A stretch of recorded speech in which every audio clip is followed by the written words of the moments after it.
c'est parfait. On va pouvoir attaquer.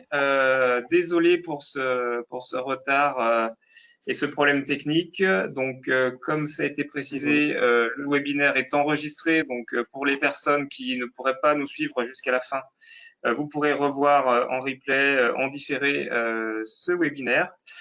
Je vais juste partager mon écran pour que vous puissiez voir le petit programme du jour. Donc, afficher l'écran, c'est par là. C'est une première pour Saint-Étienne Métropole, en tout cas pour la Direction Développement Durable Énergie. Donc, merci de nous excuser de votre indulgence pour les petits problèmes techniques qu'on pourrait rencontrer.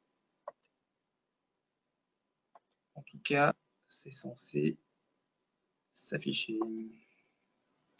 Il n'y a pas de présentateur, donc je ne suis pas encore défini comme présentateur. Est-ce que Denis, de ton côté, tu peux me définir comme présentateur peut-être?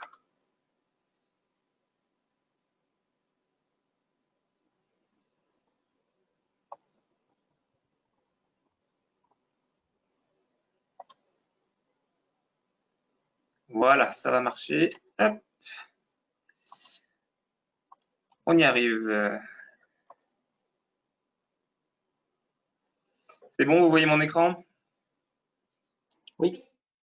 Parfait. Donc, un petit message de remerciement pour les participants, avec encore nos excuses renouvelées. Remerciement à la CCI qui assure donc les moyens techniques aujourd'hui pour ce webinaire. J'excuse Sylvie Fayol, notre vice-présidente de Saint-Étienne Métropole en charge du développement durable et de la transition écologique, qui devait venir faire une petite introduction sur ce webinaire et qui a été retenue par une urgence.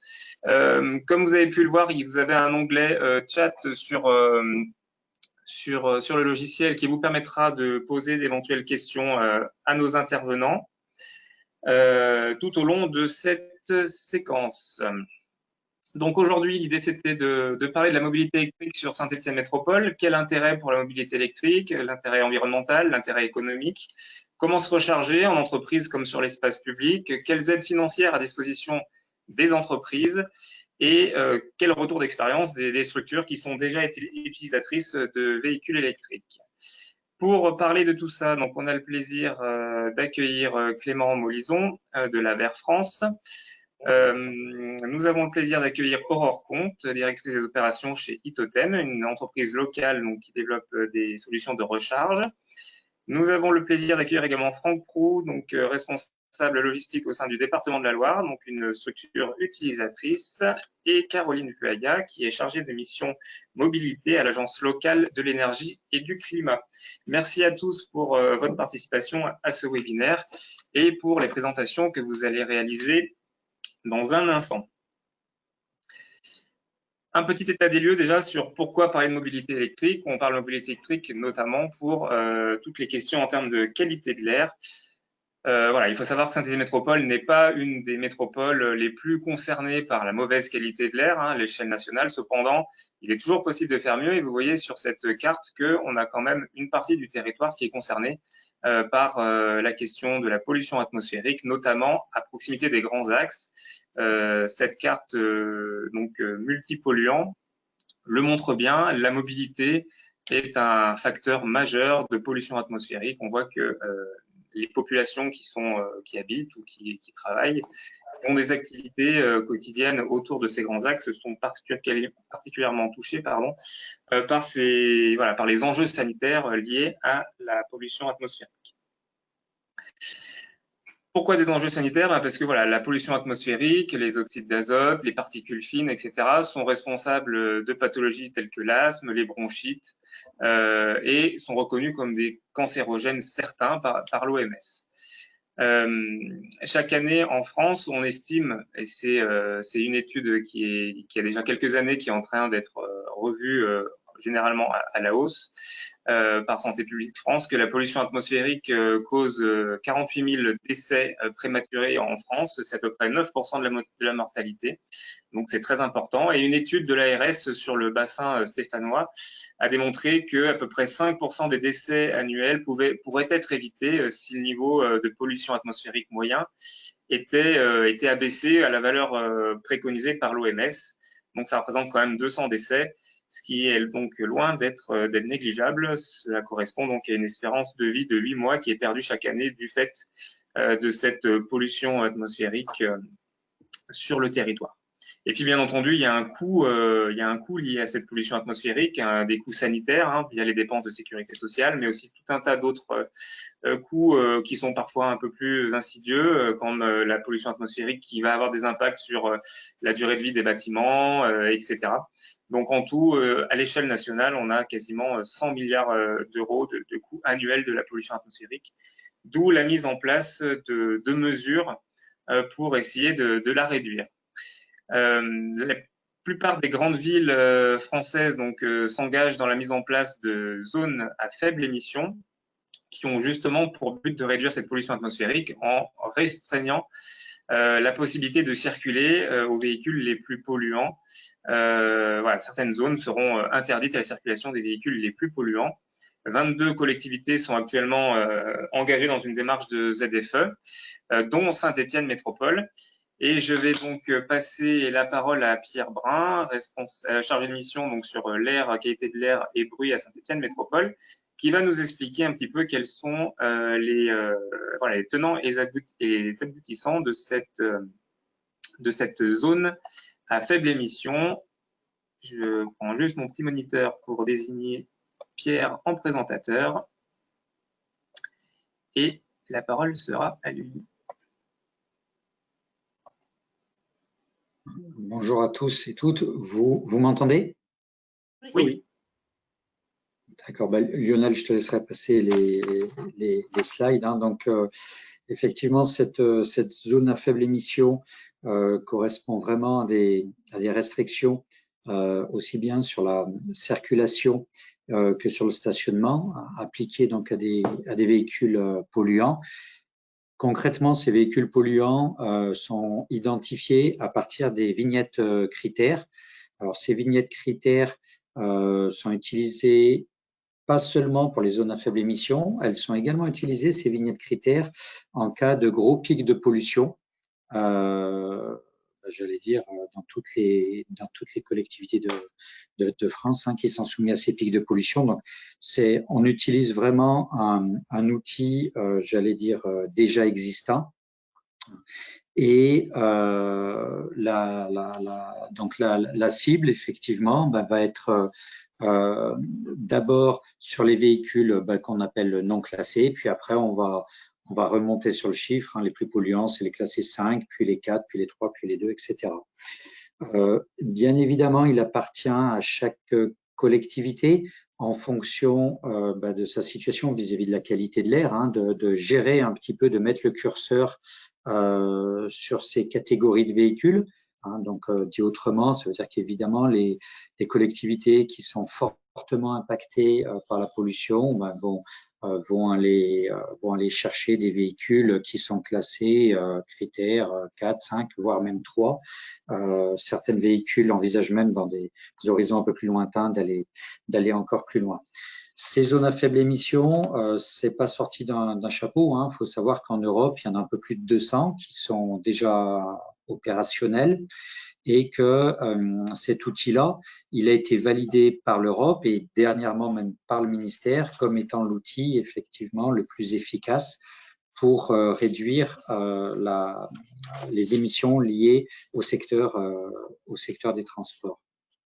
Du coup, spécifiquement sur le bassin stéphanois, ce qui est planifié actuellement, c'est de travailler en plusieurs étapes. Donc, on a une première étape qui va arriver assez rapidement puisqu'elle cible les poids lourds non classés, donc c'est les plus vieux poids lourds antérieurs à octobre 2001, avec effectivement une mise en place de cette ZFE pour ces poids lourds prévu pour mi-2021.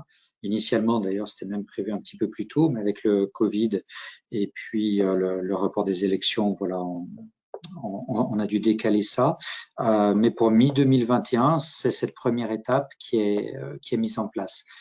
Parallèlement à cette étape-là, on a une concertation qui est en cours, qui va être intensifiée avec les professionnels, donc aussi bien entreprises qu'artisans, pour voir un petit peu le calendrier des étapes suivantes, les étapes suivantes visant, elles, plus de poids lourds, puisque l'ambition, c'est de cibler les poids lourds 5, mais également les poids lourds classés 4, et également les véhicules utilitaires légers.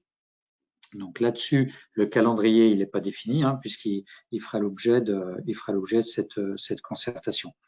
Et du coup, juste peut-être pour terminer sur la zone à faible émission, on l'a sur le slide suivant, si tu as, Lionel. Merci. Voilà, où là, vous voyez effectivement le périmètre qui a été retenu, qui est le périmètre à l'intérieur du fameux triangle autoroutier qui entoure Saint-Étienne. Donc, on revoit la RN 88 au sud de Saint-Étienne avec un petit trou qui correspond au tunnel du rond-point pour ceux qui connaissent. À l'est, on a effectivement la 72 du côté des Méons qui nous amène jusqu'à Villars. Et puis à l'ouest, on ferme par la RD 201 qui passe sous Saint-Genélaire. Donc là aussi, ce périmètre, il a été défini par rapport à un périmètre qui est déjà utilisé lors des pics de pollution, puisqu'en cas de gros pic de pollution, c'est sur ce périmètre-là que la préfecture impose la circulation différenciée.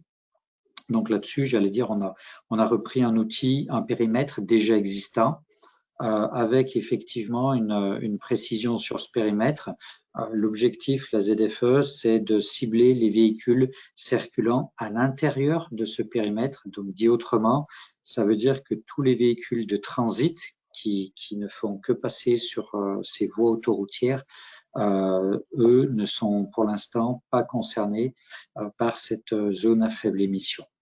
Mais dès que ces véhicules pénètrent à l'intérieur du triangle autoroutier, là par contre, ils doivent avoir la vignette critère définie, voilà, en conformité avec les futurs arrêtés municipaux. Voilà en quelques mots. Je m'en arrête là pour l'instant et je suis à votre disposition pour les compléments. Merci Pierre. On va peut-être juste faire intervertir deux interventions et pour que Aurore, vous puissiez être libérée un peu plus tôt. Désolé Clément.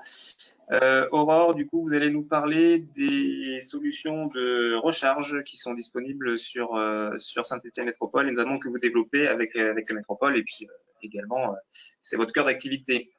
Oui. Alors, afficher, écran nettoyé. Hop.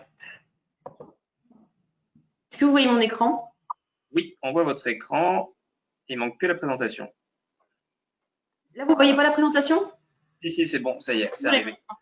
Très bien. Alors déjà, pour présenter Itotem aux personnes qui ne connaîtraient pas notre structure, nous faisons partie d'un groupe industriel qui s'appelle Atomelec et nous avons deux usines de production, une à Saint-Bonnet-le-Château, donc à une trentaine de kilomètres de Saint-Étienne, et une autre à La Rochelle pour le type de borne que vous voyez là à l'image, qui est notre borne dédiée aux entreprises ou par exemple aux sites commerciaux. Voilà. Donc, la spécificité chez Itotem par rapport à nos concurrents, confrères qu'on pourrait voir sur le milieu, c'est que nous sommes complètement intégrés. C'est-à-dire que nous faisons la conception des bornes chez Itotem, fabrication à la maison mère chez Atomelec, édition du logiciel de supervision, puisqu'une borne de charge remonte de l'information en temps réel à un logiciel de supervision, ce qui nous permet de faire des statistiques, de faire du paiement, de faire de la maintenance à distance. Donc, édition du logiciel en interne, hébergement du logiciel sur nos serveurs à Saint-Étienne, et puis gestion de parc de bornes pour le compte de nos clients. Voilà. Donc, on propose 3 niveaux de service. Soit on fournit que de la borne, soit on fournit la borne plus le logiciel de supervision, soit on fournit, soit on gère complètement le parc de nos clients avec nos outils de gestion. Voilà. Pour présenter qui on est. Donc voilà, le groupe, on est sur 120 personnes au niveau du groupe avec plusieurs usines qui ne travaillent pas forcément toutes sur le sujet de la borne de charge. En tout cas, on a 2 usines en France qui travaillent sur le sujet de la borne de charge, Saint-Étienne et La Rochelle. Voilà. Pour vous présenter, alors peut-être que Lionel, vous le présenterez plus en détail après. Donc Saint-Étienne Métropole avait lancé un appel à manifestation d'intérêt pour trouver un opérateur privé qui viendrait investir sur le territoire et aider la métropole à déployer plus de bornes que ce qu'elles avaient en budget au départ. Donc, on a répondu à cette AMI et on a lancé un programme de bornes de charge à la demande. Donc, c'était une première en France. On était les premiers à le faire. C'est un modèle qui vient d'Amsterdam. Pour ça, on a travaillé en amont pendant 1 an avec Enedis et avec Saint-Étienne Métropole pour définir les emplacements. Et ensuite, on a lancé un site internet que vous voyez ici de consultation citoyenne. Donc, sur ce site internet, vous avez une carte qui reprend tous les points qui sont préétudiés. Et il nous suffit d'une demande d'un utilisateur, d'un usager, pour qu'on déploie la borne en 3 mois. Donc, ce délai de 3 mois est très court, mais on peut se le permettre parce qu'on a fait toutes les études en amont. Et ainsi, on est sûr de déployer des bornes de charge là où il y a un besoin. Donc, ça peut être une demande d'une entreprise ou d'un particulier. Donc, sur le site internet, on découvre la carte. On a un formulaire à nous retourner avec une copie d'une carte grise d'un véhicule électrique ou d'un bon de commande. Et ensuite, nous, on s'occupe de déployer les bornes.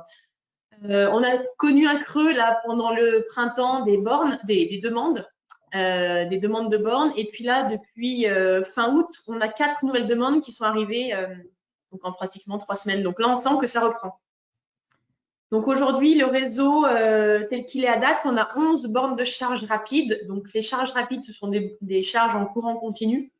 Et 22 bornes de charge accélérées. Donc on est sur une charge qui est plus lente que la borne rapide. Voilà. Donc comme je vous le disais, une installation qui prend entre 3 et 6 mois. Je dis 6 mois parce que si on a un utilisateur qui nous dit bah, moi dans les points que vous avez préétudiés, ça ne me va pas, par contre je voudrais bien une borne à tel endroit, on étudie la demande et si elle est recevable techniquement, économiquement, on déploie. On a eu un cas d'un médecin de l'hôpital Bellevue qui voulait une borne devant l'hôpital parce que son métier faisait qu'il ne pouvait pas aller débrancher sa voiture pendant ses heures de service. On lui a installé une borne devant l'hôpital. Ceux qui font les demandes de bornes de charge, ensuite, ne sont pas propriétaires de la borne. La borne, ensuite, est utilisable par tout le monde, mais elle vient d'une demande d'un particulier ou d'une entreprise. Voilà. À côté de ça, donc ça, c'est le programme qu'on a avec Saint-Étienne Métropole. Nous proposons également des solutions pour les entreprises. Pour les entreprises qui souhaiteraient déployer, alors, convertir leur flotte à l'électrique, la flotte des commerciaux, la flotte des véhicules de service. On a une solution pour ça. C'est-à-dire qu'on vient voir sur le site, on fait toute une étude avec vous. On voit vos usages, quels sont les usages, est-ce qu'il faut que les charges se fassent la nuit, parce que la journée, vous n'avez pas besoin de vous recharger, ou est-ce qu'il faut des charges en journée, parce qu'on est sur des véhicules qui tournent beaucoup. Donc, en fonction de ça, on va déployer une certaine puissance, en fonction également de la puissance disponible sur votre site. Donc là, on parle des flottes, mais aussi pour les salariés qui viennent dans l'entreprise avec leur véhicule personnel, vous pouvez décider de leur mettre à disposition des bornes de charge. Soit vous pouvez décider, dans un premier temps, de ne pas faire payer la charge aux salariés parce que vous êtes dans une démarche RSE pour lancer la machine de conversion des véhicules électriques. Soit vous pouvez vous dire, moi, je veux que mon salarié paye la charge parce que c'est plus juste. Donc, on peut faire payer le salarié. On a plusieurs systèmes pour ça. Et en tout cas, le système n'est pas figé. Bien, dans un premier temps, vous pouvez laisser la charge gratuite pendant 1 an. Et puis, au bout d'1 an, parce que vous avez de plus en plus de véhicules électriques, passer à de la facturation. Et sur le bassin de Saint-Étienne Métropole, avec une seule carte, avec la carte Itotem, le salarié pourra se charger en entreprise, avec gratuité ou pas, ou avec le prix que vous aurez défini, et également sur le réseau de Saint-Étienne Métropole. Voilà. Là, une seule carte pour se charger de partout sur le territoire. Voilà, donc on propose une prestation globale, c'est-à-dire qu'on s'occupe pour vous des travaux et on s'occupe ensuite de l'exploitation et de la maintenance. Avec la supervision, nous recevons des alertes des bornes s'il y a un problème technique et nous pouvons les lever à distance. Si on ne peut pas le lever à distance, on se déplace. De même, si un salarié a une question, il n'arrive pas à se charger ou il a oublié sa carte de recharge chez lui, il nous appelle et nous, on peut lui lancer une charge à distance. Voilà. Il y a beaucoup de prestations qu'on peut faire à distance grâce à la supervision. On peut prendre la main sur les bornes, on peut les contrôler. Voilà. Tous les services d'Itotem sont réalisés depuis Saint-Étienne. Alors, la borne que vous avez ici, donc notre borne eSmart, est produite dans notre usine de La Rochelle. L'usine de Saint-Bonnet-le-Château produit plutôt les bornes destinées à la voirie ou aux sites industriels qui ont des besoins de charge rapide. Voilà. Donc, notre service de hotline est à Saint-Étienne. Nous avons nos équipes de développeurs pour, par exemple, sur de grands groupes, on nous demande quelquefois de faire dialoguer notre logiciel de supervision avec un logiciel interne aux entreprises. Donc ça, c'est des choses qu'on peut faire parce qu'on a les équipes en interne. Voilà. Je ne sais pas si j'ai dépassé mon temps de parole. J'ai terminé sur la présentation. Bon, je suis allée un peu vite parce que je suis attendue à côté. Mais est-ce qu'il y a des questions? Je peux répondre à vos questions. Alors, est-ce qu'on a des questions via le chat ou par les autres intervenants, pardon. Pour l'instant, j'ai pas de questions via le chat. Si on en avait, on verra si on peut y répondre. En tout cas, on vous remercie, Aurore. On va vous libérer et Merci. on va du coup passer au revoir à l'intervention donc de Clément pour l'AVER. Je vous donne l'écran.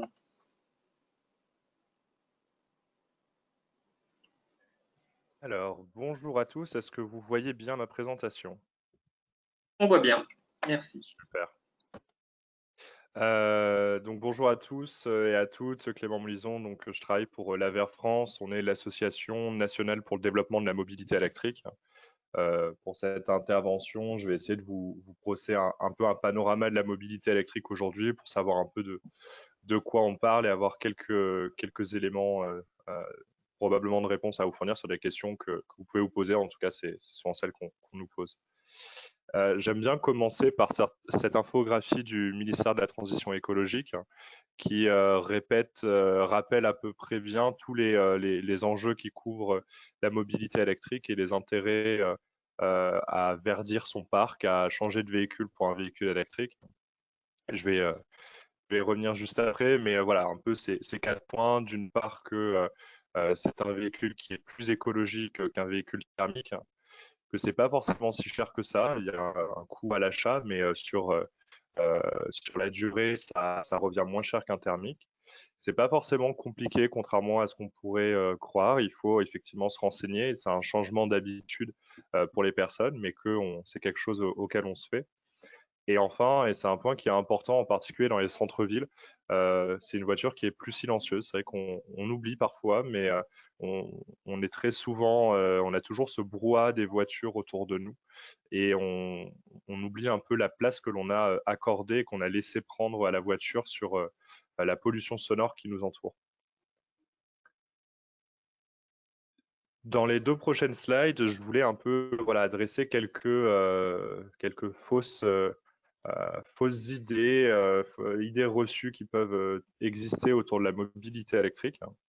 Le premier, c'est que le véhicule électrique serait plus polluant que son équivalent thermique. Ça, il y a différentes études qui ont montré que c'était faux, notamment la Fondation pour la Nature et l'Homme, RTE, Transport et Environnement, une ONG européenne.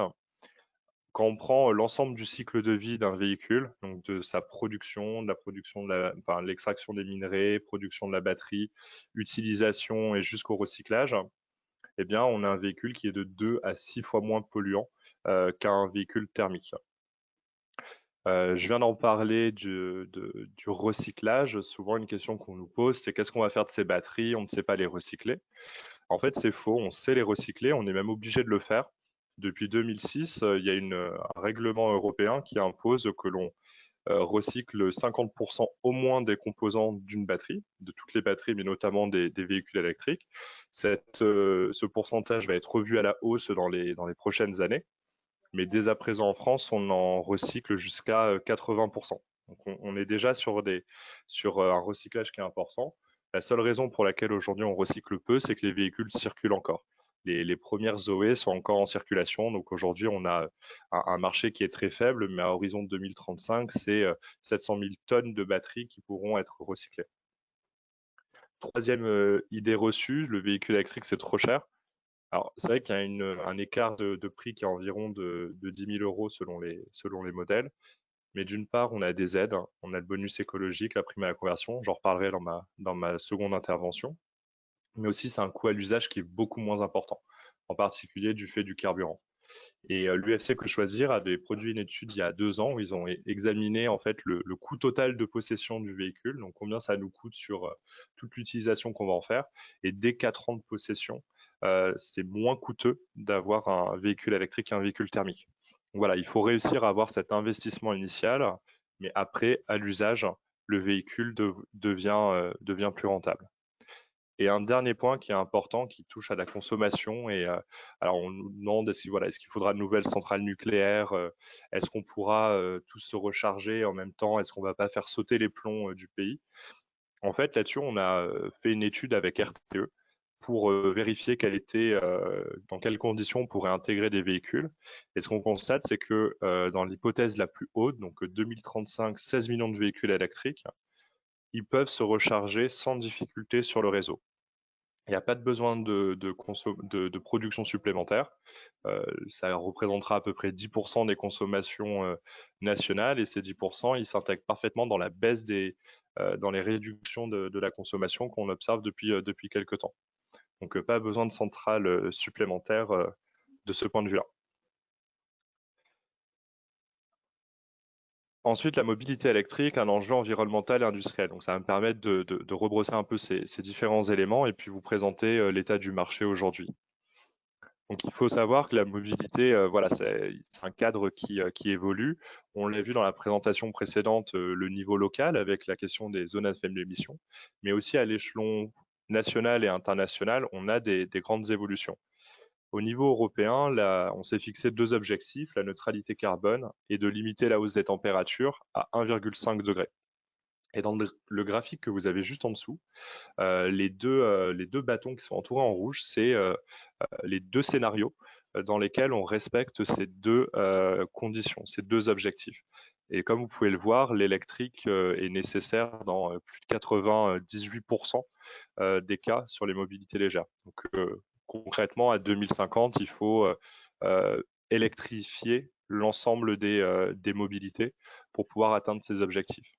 Par ailleurs, on a la réglementation CAFE, donc pour les constructeurs automobiles qui ont une valeur limite à respecter, 95 grammes de CO2 sur les véhicules qui vont être vendus cette année. Et donc l'an prochain, s'ils n'ont pas respecté, il y aura des sanctions financières.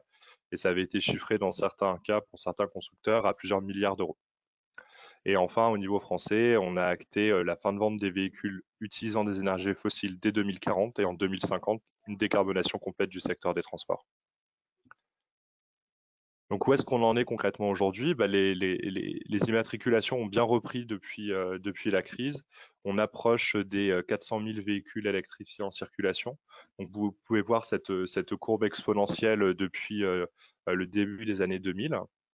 Sur le mois de juillet-août, c'est 30 000 ventes. Ça représente 8,4% de part de marché.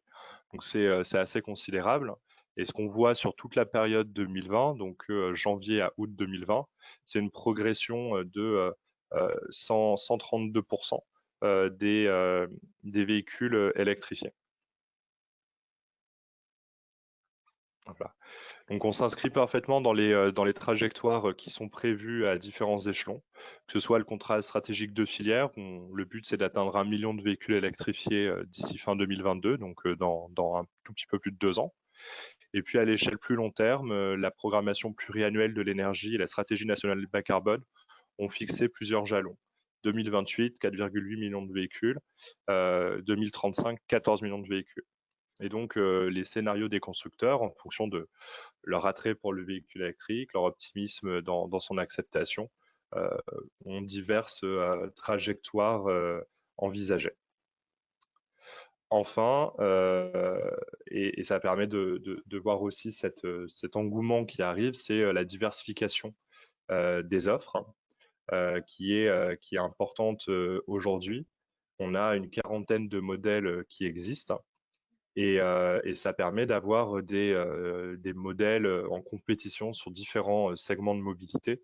Et donc, de pouvoir faire vraiment un choix. On a à la fois de la petite citadine, on a des berlines, des grandes familiales qui arrivent. Sur les véhicules hybrides rechargeables, on commence à avoir des SUV vraiment familiaux avec beaucoup de place. Donc, il y a un peu tout ça qui existe. Et donc, maintenant, l'enjeu, c'est vraiment d'interroger son usage, de savoir, en fonction de mes besoins de mobilité, combien de kilomètres j'effectue en moyenne chaque jour? Est-ce que j'ai besoin de faire des grands déplacements régulièrement? Est-ce que je peux me passer de la voiture? C'est aussi une réflexion à avoir. Ou est-ce que je peux avoir une voiture en autopartage? Et si je ne peux pas me passer d'un véhicule individuel, quel véhicule est le plus approprié pour moi?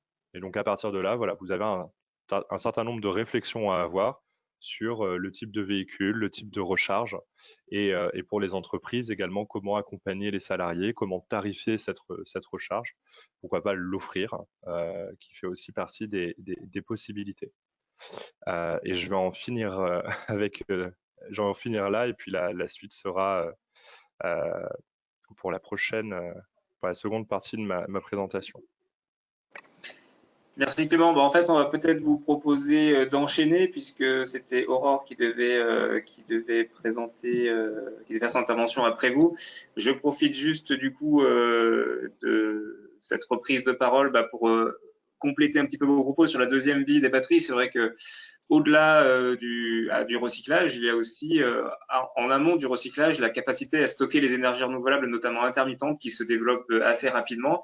Et donc voilà, on peut imaginer que lorsque des batteries de véhicules électriques ne sont plus suffisamment performantes pour être utilisées pour des usages de mobilité dans les véhicules, on pourra les stocker, les mettre en série et ainsi développer des capacités de stockage d'énergie, notamment pour absorber les pics de production éolien et solaire et pouvoir à la fois aussi alimenter le réseau lors des creux de production de ces énergies intermittentes. Il y a de nombreux constructeurs automobiles et énergéticiens qui se penchent sur le sujet et on sait qu'il y a des importantes capacités de stockage qui vont se développer grâce à la réutilisation de ces batteries en fin de vie qui étaient initialement destinées aux véhicules électriques avant le recyclage.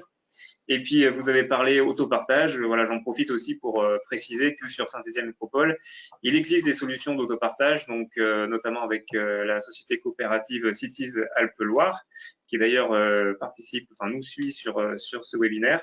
Donc, toutes les entreprises, voilà, qui seraient intéressées pour pouvoir mettre à disposition de leurs salariés, mais aussi pour mutualiser avec d'autres entreprises des véhicules. Se passer de tout ce qui est remboursement kilométrique, des déplacements des salariés, etc. Vous pouvez faire appel à Cities Alpes-Loire qui peut installer un véhicule ou même utiliser un de vos véhicules dont elle va prendre en charge l'entretien, etc. Pour le mettre à disposition à la fois des salariés dans leur cadre professionnel particulier, personnel, et puis aussi éventuellement d'autres salariés d'autres entreprises ou des habitants à proximité du lieu de stationnement du véhicule.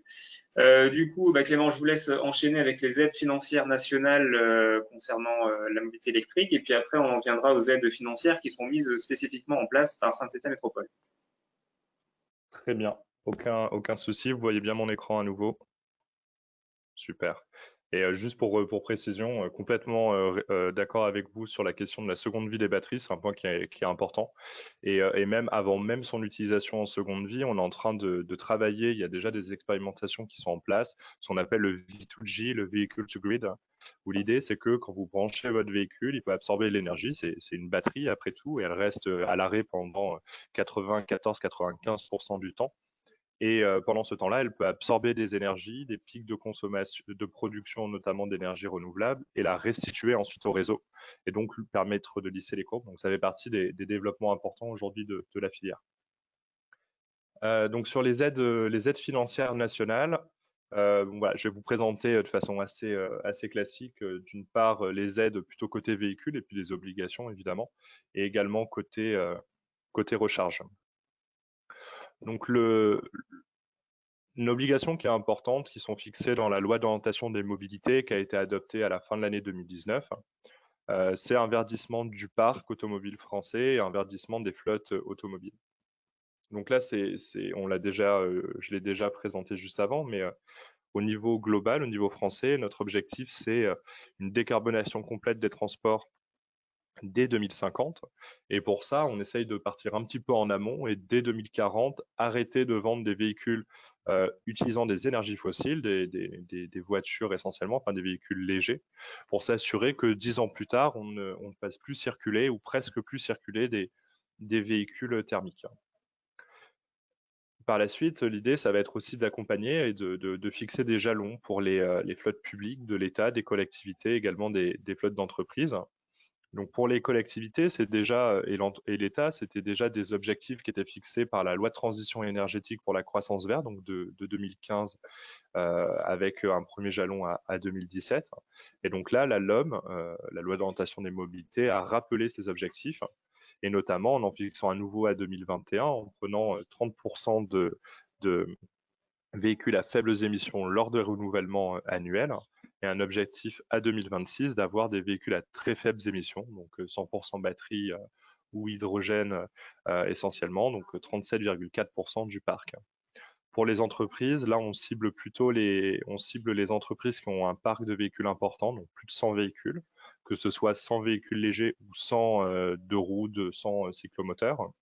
Et donc là, pareil, à chaque renouvellement annuel, une part de véhicules à faibles émissions à prendre en compte. Donc 10% en 2022, 20% en 2024, 35% en 2027 et enfin en 2030, le dernier jalon, 50%.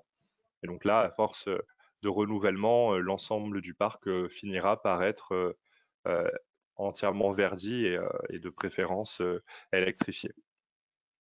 Pour cela, il existe des aides, principalement deux à l'échelle nationale en termes de subventions. Le bonus écologique d'une part et la prime à la conversion d'autre part. Donc le bonus écologique, il est à la fois valable pour les véhicules 100% batterie et les hybrides rechargeables, donc avec différents montants, que vous soyez une personne morale ou un particulier, et si vous êtes un particulier, en fonction de votre revenu et notamment si vous avez fait beaucoup de kilomètres pour faire la distance entre votre lieu de résidence et votre lieu de travail.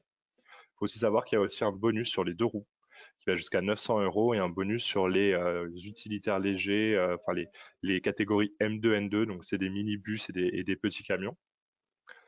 Également la prime à la conversion, où là cette fois il faut mettre au rebut un véhicule thermique, diesel ou essence ancien, et en mettant ce véhicule à la casse, on récupère, et en rachetant un véhicule électrique d'autre part, on récupère un montant, donc on peut aller jusqu'à 5 000 € pour des particuliers et 2 500 € dans les autres cas, notamment pour les personnes morales.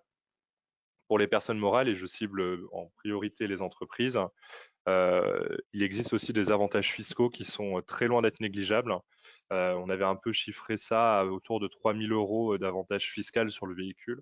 Donc c'est assez important. Donc une exonération de TVS et une exonération de la taxe régionale sur les immatriculations, d'une part. Pour les véhicules de tourisme, donc les voitures, vous avez des amortissements non déductibles qui sont plus favorables, donc qui font baisser la taxe sur les sociétés sur l'impôt sur les sociétés sur ces véhicules, et d'autre part pour les poids lourds, des suramortissements qui également sont plus favorables. Et enfin, on a une réforme majeure sur les avantages en nature qui permettent aujourd'hui d'égaliser un peu les coûts avec un véhicule thermique. Et donc, si votre entreprise vous offre, ou si vous êtes une entreprise, vous voulez offrir la possibilité d'avoir un véhicule de fonction électrique, et bien, votre salarié ne paiera pas plus d'impôts que s'il avait pris un thermique. Ce qui est une réforme majeure, et dans d'autres marchés européens, notamment dans le nord de l'Europe et en Grande-Bretagne, ça a été un vrai accélérateur de la transition du parc. Enfin, et je vais finir sur cette partie, sur la recharge. Un point assez important, et alors il y en a d'autres, mais c'est vraiment le plus emblématique, le plus marquant, ça va être la question du pré-équipement des bâtiments. Là aussi, qui est prévu par la loi d'orientation des mobilités. Donc aujourd'hui, vous devez déjà prééquiper vos bâtiments, donc prévoir les conduits pour le passage des câbles et un dimensionnement de puissance sur tous les bâtiments qui sont neufs. Là, la LOM a redonné d'autres valeurs de place à prééquiper. Donc sur les bâtiments non résidentiels neufs ou qui connaissent de fortes rénovations, c'est 20% des places prééquipées et au moins une place équipée d'un point de recharge. Et sur le résidentiel neuf, c'est 100% des places qui doivent être prééquipées.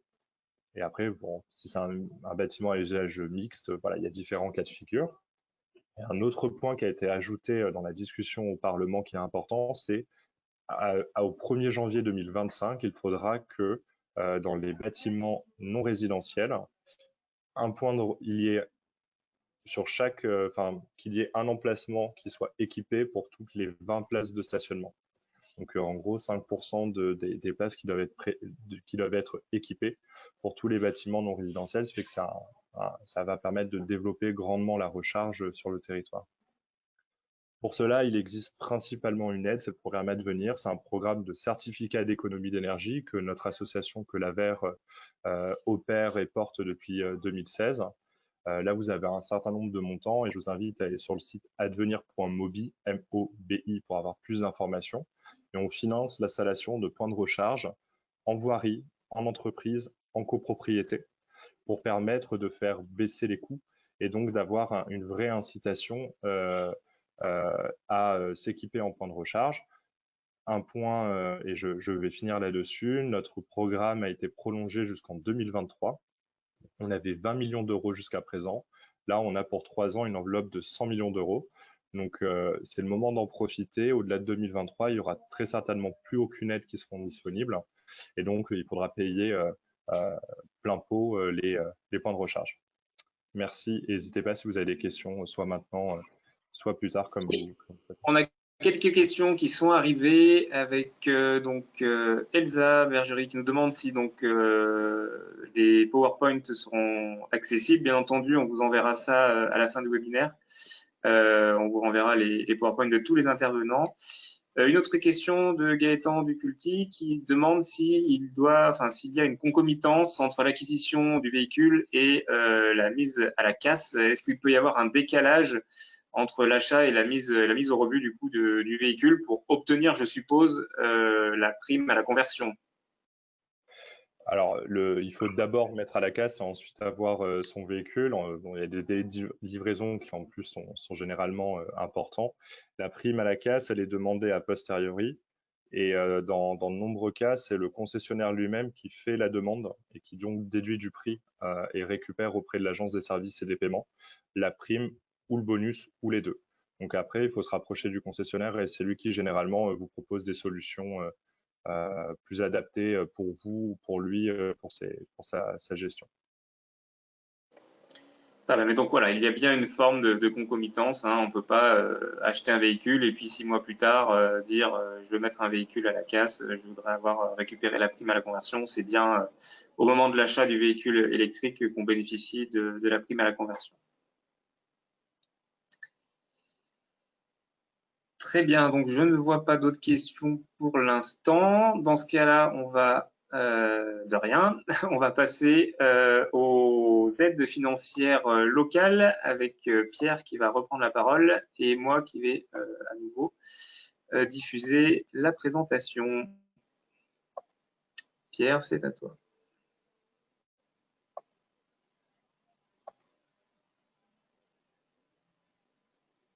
On ne t'entend pas, Pierre, en tout cas pas moi. Peut-être réactiver ton micro. Oui, vous m'entendez? Cette fois, c'est bon. C'est tout bon.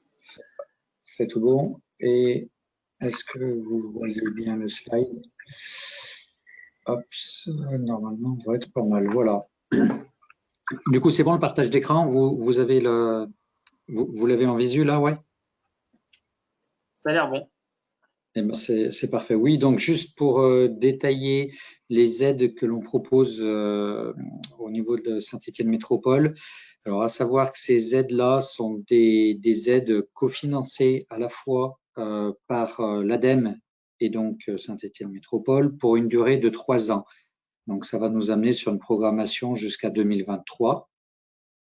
L'objectif, effectivement, c'était de dire aux entreprises que si d'une part, on les restreignait dans le cadre de la zone à faible émission, à minima, on essayait de les accompagner, notamment dans le cadre du renouvellement de leur véhicule. Ce renouvellement, c'est très similaire à la prime à la conversion, c'est-à-dire que ces aides vont être octroyées dès lors effectivement que l'entreprise va mettre au rebut un vieux véhicule. Alors le vieux véhicule, il s'agit d'un véhicule qui soit classé critère 3, 4 ou 5 ou non classé. Donc c'est-à-dire qu'on a un panel de véhicules assez large quand même, hein. Et sur les aides au renouvellement, pour les véhicules électriques, Alors, sur la présentation, on a fait apparaître des montants qui vont dépendre des entreprises, hein, puisque nous, la cible, c'est essentiellement les PME, TPE. Ces aides, effectivement, ne sont pas octroyées aux grands groupes. Et selon la typologie, donc TPE, PME, le montant d'aide varie un petit peu.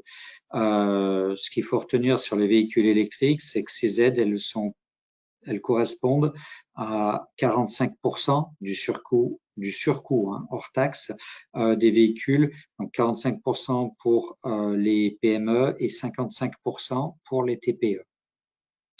Donc en fait, on a affiché, on s'est entre guillemets amusé à donner un ordre de grandeur hein, selon les fourgons ou les fourgonnettes électriques. Voilà, ça permet de figer un petit peu les choses. Et sachant que ces aides, par rapport à ce qu'a présenté à l'instant Clément Molisson, les aides proposées par la métropole sont bien cumulables avec les aides nationales. La seule l'information pas tout à fait exhaustive, donc c'est de dire au niveau des entreprises, on prévoit d'aider jusqu'à 3 véhicules par structure et au-delà de la mise au rebut, alors bien évidemment, la cible principale, c'est pour les gens qui vont acquérir, qui vont acheter des véhicules électriques. On a réussi également à trouver le moyen de répondre favorablement pour tout ce qui avait trait aux locations longue durée, donc type LOA ou LDD. Voilà, pareil. Voilà un petit peu pour les aides au niveau du bassin stéphanois. Si vous avez des questions, n'hésitez pas. Alors oui, on a des questions qui sont arrivées de Gaëtan Duculti. Comment est calculé le surcoût évoqué? Alors, le surcoût, c'est par rapport aux véhicules équivalents en diesel. Donc, typiquement, si on prend le cas d'une fourgonnette, on pense par exemple au Kangoo. On va comparer le prix d'un Kangoo diesel à un Kangoo électrique. Voilà. Sachant que là-dessus, ce que je disais, vu qu'on a l'ADEME qui cofinance, ils nous ont d'ores et déjà transmis une première version de tableau. Alors malheureusement, qui n'est pas exhaustif, il n'envisage pas tous les cas de figure, donc c'est pour ça qu'on parle de ce surcoût. À titre indicatif, normalement, on ne devrait pas être bien éloigné des montants qui sont indiqués par exemple pour la fourgonnette de 5 500 € pour les PME ou 7 000 € pour les TPE. Et une deuxième question, toujours de Gaëtan, il n'y a pas de minimum forfaitaire d'aide? Le minimum forfaitaire, c'est-à-dire, là, je n'ai pas compris, pour une aide qui serait toute petite? Je suppose que si la question, ça doit être, alors ça pourrait être précisé, mais moi je la comprends dans le sens, si on a un surcoût qui est relativement faible, est-ce qu'il y a un minimum d'aide, enfin, est-ce qu'il y a un forfait minimum d'aide? En fait, Non, alors très clairement là-dessus, on l'a pas envisagé sous cet angle-là, dans la mesure où, alors on est, je l'ai peut-être pas décrit, hein, on s'inscrit dans la démarche complémentaire de zone à faible émission. Donc on cible pour les entreprises exclusivement les véhicules utilitaires légers, les poids lourds et le cas échéant les autocars. Et sur ce type de véhicule-là, les retours que l'on a, c'est qu'on a quand même un surcoût, quel que soit le type de véhicule, assez significatif. Donc c'est vrai qu'on n'a pas borné en disant au minimum il faudrait qu'il y ait un surcoût de temps de temps d'euros pour ces raisons-là, au sens où on s'attend quand même à des surcoûts au moins de plusieurs milliers d'euros, quoi. En tout état de cause, les montants qui sont annoncés peuvent être considérés comme comme des forfaits pour la plupart des cas. Dans le cas où ce serait on va dire plus favorable à l'acheteur, normalement on doit pouvoir s'engager sur, si tu me corriges Pierre si je dis des bêtises, on doit pouvoir s'engager sur ce montant-là. Voilà. on était plutôt dans l'anticipation de cas inverses où on aurait des surcoûts qui seraient plus importants qu'avec les forfaits avec des forfaits qui ne couvriraient pas 45% du surcoût. Là, on peut éventuellement regarder pour aller un peu plus des aides un peu plus importantes sur présentation des devis. Mais a priori, sur les forfaits qui sont annoncés là sur la diapositive, peuvent être prises en compte. Tout à fait. Une autre question d'Elsa Bergerie, un peu hors sujet. On estime à 5 000 € environ le coût à l'année pour un véhicule thermique traditionnel. Quel est le coût moyen d'un véhicule électrique à l'usage par an? Électricité, vieillissement, assurance, etc. Est-ce que Clément, vous avez des éléments sur les coûts annuels d'un véhicule électrique de votre côté? Alors, c'est assez variable en fonction du type de véhicule et du type d'usage, évidemment. En termes de carburant, on est 3 à 4 fois moins cher si c'est de la recharge essentiellement sur le lieu de travail ou à domicile, enfin, recharge avec un abonnement classique. L'entretien est beaucoup moins cher parce que c'est beaucoup moins compliqué à entretenir, il n'y a pas de vidange notamment. Après, vous donner une idée de coût de possession comme ça, c'est assez compliqué, ça va vraiment dépendre du véhicule et de l'usage. Après, je vous invite à aller consulter l'étude de l'USC Que Choisir qui avait pris différents modèles, différentes gammes pour apprécier quel était le coût général du véhicule. Très bien, ben, ça nous paraît peut-être une petite transition. Peut-être que Monsieur Proux, vous aurez quelques éléments de retour aussi sur le sujet. En attendant, je vais vous laisser la main pour que vous puissiez nous faire votre retour d'expérience au niveau du département de la Loire sur l'utilisation des véhicules électriques. Et je vais vous donner tout de suite l'écran. Ok, merci. Je ne sais pas si vous m'entendez bien et vous voyez mon écran. C'est tout bon, c'est parfait.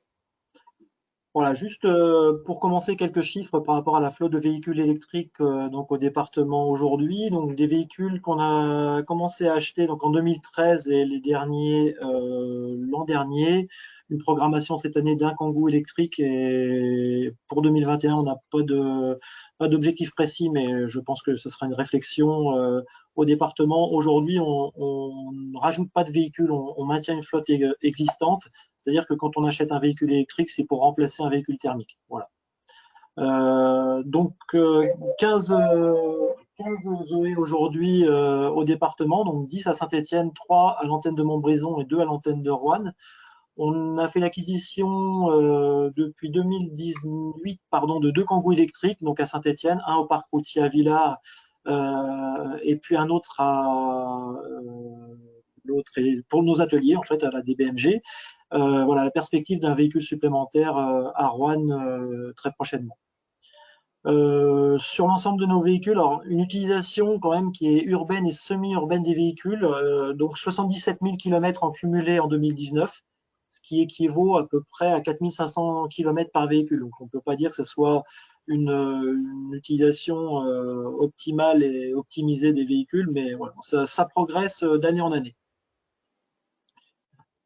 Alors, les avantages des véhicules électriques, les avantages qu'on a pu nous noter ici au département. Alors, pour reprendre ce qu'a pu dire M. Molison, donc pas d'émissions de gaz à effet de serre, effectivement, ça c'est l'énorme avantage. Moins de bruit, ça c'est clairement également un avantage indéniable. Des coûts d'achat qui sont relativement modestes, étant donné la spécificité des véhicules. Aujourd'hui, une Zoé, c'est 14 000 € TTC et 16 000 € pour un Kangoo. Alors un avantage, on va dire important et qui fait que la réservation des véhicules électriques on va dire, se densifie au département, c'est la présence d'un GPS. Alors il faut savoir que ce sont chez nous les seuls véhicules qui sont équipés de GPS dans la flotte départementale. Donc, notamment pour les travailleurs sociaux, c'est un avantage indéniable. On a acquis depuis 2 ans donc des véhicules qui ont une autonomie supérieure. Donc, effectivement, il y avait un peu une réticence au début à réserver les Zoé avec une autonomie d'un peu plus de 100 km. Aujourd'hui, avec celle de 300 km, voilà, on est un peu moins réticent à utiliser ce genre de véhicule. On a également une bonne fiabilité, ces véhicules, pas de problématiques particulières mécaniques, et notamment des batteries. C'était au tout début un peu l'inconnu, la durée de vie des batteries, et on s'aperçoit qu'aujourd'hui, nos premiers véhicules ont un peu plus de 7 ans et on a connu aucun souci particulier. Et puis un petit côté esthétique, je vais parler des Zoé parce que c'est celle que je connais et des Kangoo également. La finition des voitures est très bien faite et on s'aperçoit que les agents apprécient d'utiliser un véhicule dans lequel ils sont bien. Les difficultés, alors je ne vais pas parler d'inconvénients parce que les difficultés sont aussi à nuancer à chaque fois de par l'utilisation et voire ne sont pas liées à la voiture en elle-même, mais plutôt à l'infrastructure qu'il y a autour. Voilà, c'est vraiment à nuancer. Alors, une autonomie toujours limitée, oui, malgré le fait qu'elle se soit améliorée, on a toujours une crainte aujourd'hui à affecter un véhicule à un agent, notamment pour des déplacements qui ne seraient pas urbains. Je pense à un déplacement Saint-Étienne-Roanne, par exemple, même si on a une possibilité de recharger la voiture sur site, notamment à l'antenne.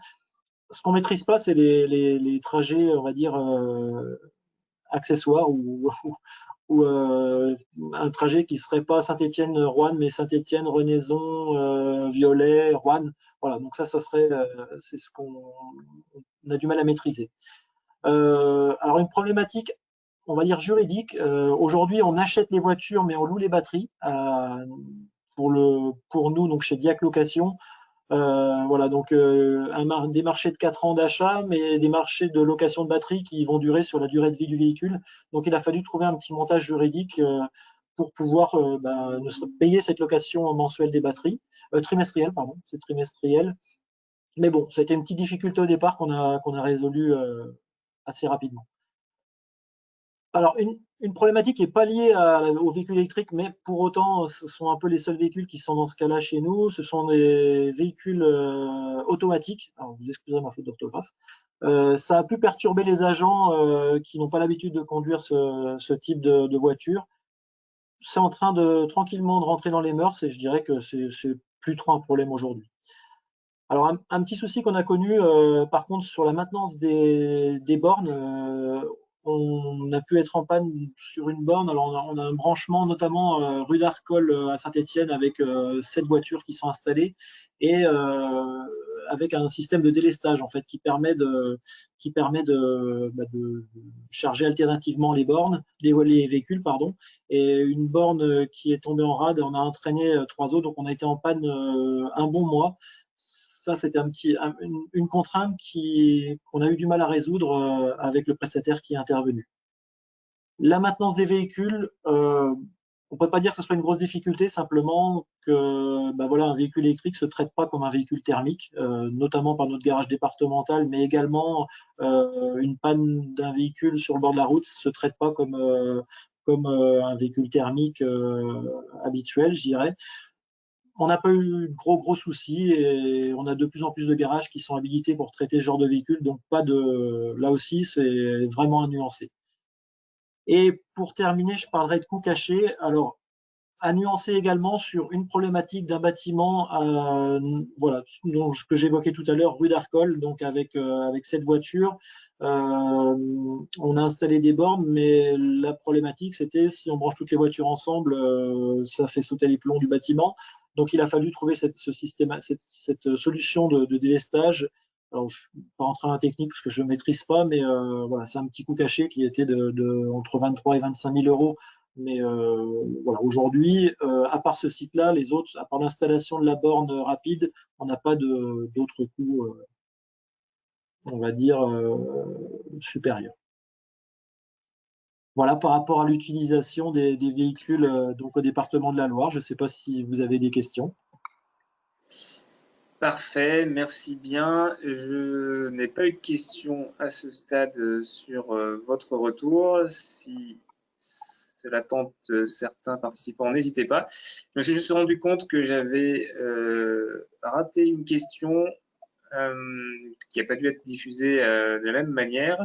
Est-ce que l'installation des bornes de recharge va poursuivre la progression exponentielle des ventes de véhicules électriques et donc des besoins de recharge? Clément, je ne sais pas si vous avez des chiffres, des perspectives sur le sujet. Oui, tout à fait. Alors, on avait un objectif donc d'1 million de véhicules électrifiés pour fin 2022. Associé à cet objectif, un objectif de 100 000 bornes, 100 000 points de recharge ouverts au public. Donc, plus ou moins, c'est ouvert au public, c'est ni au domicile ni en entreprise.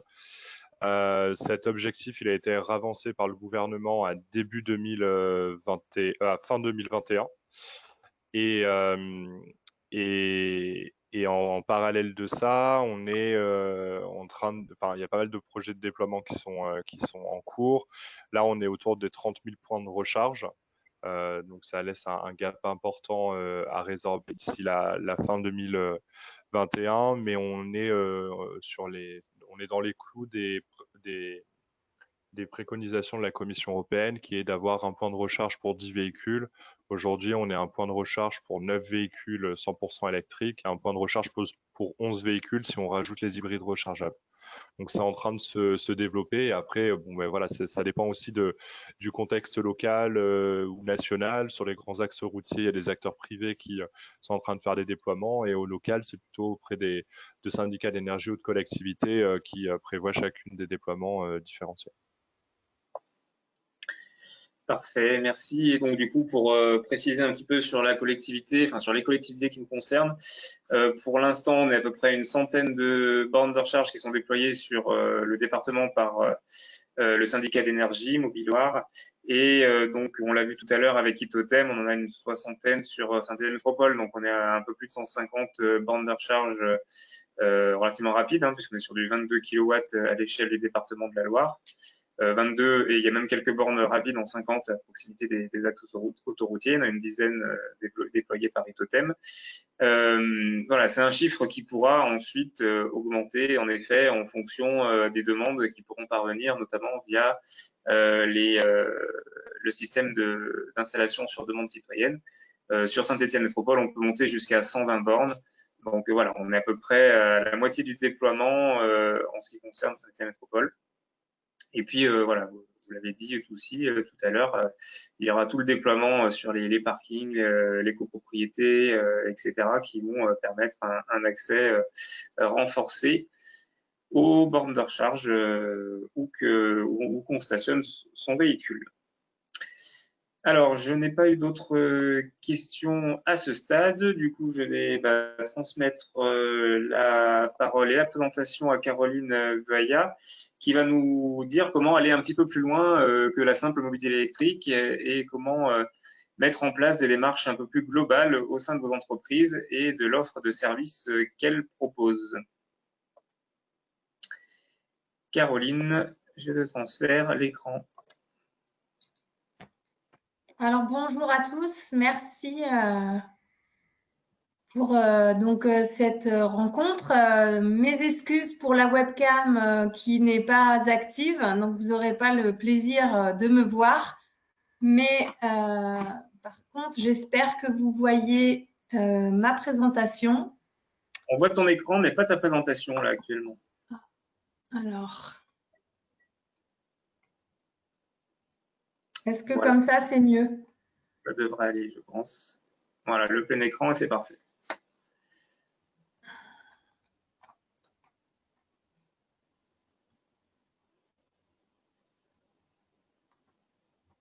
Alors,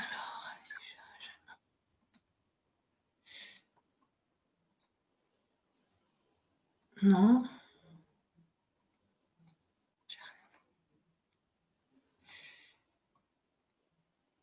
Non. Afficher écran. En bas à droite, il y a la petite icône où il faut cliquer là. Tu étais juste à côté là, voilà. Descends. En bas à gauche, à côté de la barre de son. Là, plus haut, un peu plus haut. Au-dessus, Voilà. là. Non, un peu à À gauche. côté à gauche du moins. Voilà, non, pas ça. Le bouton putain. juste à côté. Voilà, celui-là. Normalement, ça doit mettre en plein écran. Non. Désolée, toujours pas. Alors, dans le menu, je comprends pas. D'habitude, je fais ça et ça marche. Non, normal. Non, Vous voyez pas là? Si on voit, mais on n'a pas le plein écran. C'est pas Bon. très grave. Commence. Je vais essayer de reprendre la main et afficher ta présentation. Je suis désolée, excusez-moi, hein, je comprends pas pourquoi ça marche pas. Reprendre le diaporama. Non. Bon, écoutez, voilà. Donc oui, merci pour cette. Ah oui, parce que là, on voit que la moitié. Ça peut pas aller. Hein. Je vais en occuper. Caroline, vas-y. Ouais. Du coup, donc voilà, l'idée c'était de vous présenter donc la mission mobilité de l'ALEC. Donc effectivement, moi j'interviens sur l'ensemble du département de la Loire pour toute personne qui souhaite agir sur le sujet de la mobilité, donc diminuer les consommations de mobilité sur la partie donc énergie. Dans l'idée de la loi sur la transition énergétique et nouvellement vous en avez parlé, Clément, sur la loi l'homme. J'aime bien rappeler le thème de la mobilité durable, puisque moi, j'interviens vraiment dans ce cadre-là, comme l'a dit Lionel, c'est-à-dire le bouquet de mobilité sur l'ensemble des solutions de mobilité qui sont disponibles. Et c'est effectivement, le véhicule électrique fait partie de ces solutions, mais c'est un ensemble de solutions qui permet aujourd'hui des services complémentaires. Et d'ailleurs, dans nos pratiques aujourd'hui, nos contemporains utilisent beaucoup plus la multimodalité en passant d'un mode à un autre, de la marche au train et au véhicule électrique, évidemment. Ah oui, c'est mieux comme ça. Merci. Du coup, cette loi l'homme, j'ai remis ces 4 objectifs qui rentrent pleinement dans ce qu'on a dit jusqu'à présent, à savoir en premier sortir de la dépendance automobile. Cette loi l'homme qui a été votée en décembre est une vraie révolution sur l'organisation et la gouvernance des mobilités. Donc pour sortir de cette dépendance automobile, on a la croissance de nouvelles mobilités, ces mobilités que je vous ai présentées en amont dans ce bouquet de mobilité, pour une transition énergétique et écologique, et aussi avec en 4e point pour l'État, dans cette loi, investir dans des infrastructures de transport, et notamment pour nous sur le véhicule électrique, ça va être effectivement investir dans ces bornes électriques, d'où ces subventions que vous nous avez expliquées.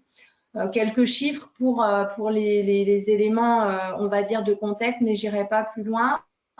J'aime beaucoup cette image qui a été faite d'ailleurs par vos services à Saint-Étienne Métropole, qui montre aussi que la mobilité, c'est une question urbanistique, une question d'espace de vie. On voit là le même nombre de personnes avec des usages et des modes de transport différents. Donc, si on utilise une voiture, ben voilà l'espace que ça va prendre par rapport à un bus ou un vélo. Voilà. Je veux bien que tu passes, du coup, c'est toi qui as la main au final. Merci Lionel. Donc, le savoir-faire de l'ALEC, c'est d'informer sur les solutions existantes parce que en travaillant avec les entreprises ou les collectivités ou tous les acteurs qui se rapprochent de moi, on s'aperçoit que les solutions sont peu connues. Tout le monde ne sait pas qu'il y a une voiture en autopartage Cities et il y en a une vingtaine d'ailleurs à Saint-Étienne Métropole. Tout le monde ne connaît pas le site de covoiturage de la région pour venir travailler sur le domicile travail. Voilà, donc j'informe sur toutes ces solutions et sur la solution adaptée à vous, monsieur ou madame, pour votre trajet chaque matin. J'accompagne aussi, et c'est le cas notamment pour les entreprises qui en font la demande sur des plans de mobilité entreprise. Je peux accompagner sur la mise en place de nouveaux services. C'est le cas, par exemple, pour une entreprise qui voudrait installer une borne de recharge, donc de proposer ce service à ses salariés. J'accompagne donc le développement de plans de mobilité avec des diagnostics clés en main, comme ça peut être le cas sur une analyse de votre flotte de véhicules, mais aussi sur les trajets de vos salariés domicile-travail ou sur tout simplement l'accessibilité de votre site industriel ou votre entreprise, votre siège où vous travaillez est situé à tel endroit en termes de carte au niveau géographique. Et donc, quelles sont les solutions et les offres de mobilité par rapport à votre lieu de travail. Et puis enfin, je le conseille sur des schémas de déplacement un peu dans ce même sens-là. Voilà. Donc là, un petit peu d'exemple à travers des actions plus pragmatiques et plus actuelles, puisque, bon, je l'ai dit, j'informe sur l'offre de mobilité. Il faut savoir que l'offre de mobilité est tout le temps en mouvement. Hein. Les horaires de transport en commun changent, de nouveaux services apparaissent, disparaissent. La mobilité est vraiment quelque chose de mobile, donc pour lequel on a continuellement des réajustements à faire. Et c'est ce qui fait que le sujet est à la fois complexe, mais toujours d'actualité. La mise en œuvre du forfait mobilité durable. Donc, ce terme est nouveau puisque c'est dans le cadre de la loi LOM hein, que ce forfait a été mis en place. Hein. J'ai noté le décret, il date du mois de mai hein, de cette année, où il va permettre d'apporter des remboursements aux salariés qui prouveraient que pour venir travailler, ils utilisent un mode de transport respectueux, à savoir le covoiturage, où ils viennent en vélo. Jusqu'à présent, seuls les remboursements de transport en commun se faisaient et depuis la loi LOM, maintenant, vous allez pouvoir, en tant qu'employeur, faire des demandes de forfait mobilité durable. L'étude de flotte de véhicules et l'accompagnement de plans de mobilité entreprise. Vous avez l'image en bas à droite d'une entreprise dans laquelle je suis intervenue avec des questionnaires et des informations mobilité sur l'offre de cette entreprise. D'autres exemples ici qui montrent un petit peu le panel de solutions hein, qui peuvent être mis en place dans une entreprise. Ça peut être des essais de vélo assistance électrique, tout simplement l'appui sur la mise en place du télétravail, quel est l'avantage, l'inconvénient, où sont les réticences, les leviers, les vignettes critères, le véhicule électrique donc, dont c'était le sujet aujourd'hui, les panneaux, donc qu'est-ce que l'autopartage, le covoiturage. On peut mettre un vélo dans un til, hein, c'est possible. Et donc, comment ça fonctionne, pourquoi, comment. Et vous avez aussi l'image ici de personnes dans le cadre du challenge mobilité qui a eu lieu hier, hein, pour ceux qui, j'espère, nombreux ont participé hier. Donc, on covoiturait ou on découvert un trajet nouveau avec un til ou un vélo ou un nouvel itinéraire à vélo ou un nouveau covoitureur peut-être. Voilà.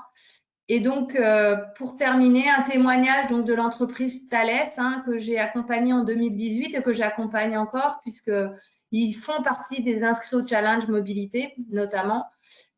Et donc, pour lequel, voilà, la dynamique du plan de mobilité a été engagée il y a déjà quelques années et qui continue par des actions voilà, régulières sans que ça soit forcément très compliqué. En tout cas, ce qui est important notamment pour ces entreprises, c'est régulièrement de pouvoir apporter de l'information et animer ce plan de mobilité et proposer des solutions aux salariés. Voilà. J'en ai terminé. Je suis à votre disposition. Voilà, l'ALEC répond à vos demandes et n'hésitez pas à me contacter. Merci. Merci Caroline. Est-ce qu'il y a des questions de la part des participants? Je n'en ai pas vu de nouvelles pendant la présentation de la mission mobilité de l'ALEC 42. S'il n'y a pas d'autres questions, et étant donné qu'on a largement dépassé, et je m'en excuse à nouveau, Le timing initial, il me reste à vous remercier, que vous soyez participants ou intervenants. Merci à la qualité de vos présentations pour les intervenants. Donc, comme précisé tout à l'heure, d'ici quelques jours, on vous enverra les PowerPoints qui ont été diffusés. Sans doute que vous aurez aussi accès au replay de ce webinaire pour ceux qui n'ont pas pu, soit qui auraient pu rater le début, soit qui n'auraient pas pu rester jusqu'à la fin. Et puis pour info, donc on se retrouve dès demain avec ceux qui sont intéressés par la mobilité gaz GNV, qui est notamment une solution très intéressante pour les poids lourds, avec beaucoup plus de modèles de véhicules développés sur les véhicules lourds, avec la possibilité donc d'avoir une énergie renouvelable, puisque le biogaz est désormais disponible pour alimenter ces véhicules au gaz. Donc dès demain, même heure cette fois-ci, sans retard. Et puis vendredi, toujours sur le même format, 13h30, un webinaire dédié donc à la mobilité hydrogène. On en entend beaucoup parler en ce moment et donc on verra qu'une démarche est en cours sur Saint-Étienne Métropole pour pouvoir développer une ou plusieurs stations d'avitaillement en hydrogène pour permettre aux entreprises ou même aux particuliers qui le souhaitent de pouvoir tester et utiliser la mobilité hydrogène. Voilà, merci à vous pour les questions, pour les interactions. Alors le webinaire, je vois qu'il y a une question qui tombe de Gaëtan. Le webinaire hydrogène, c'est ce vendredi de 13h30 à 14h30. Voilà, on était sur une série de trois webinaires, aujourd'hui, demain et vendredi, 13h30, 14h30. Dans le cas où vous n'auriez pas eu, normalement, si vous avez été inscrit aujourd'hui, vous avez dû avoir le programme complet avec les 3 webinaires et les liens pour s'inscrire aux 2 autres webinaires. Dans le cas contraire, n'hésitez pas à nous écrire à l'adresse qui va s'afficher, tous acteurs du climat saint-etienne-métropole.fr. On pourra répondre à toutes vos questions. Un grand merci à tous. Merci, encore toutes nos excuses pour le loupé. Merci. Et à bientôt.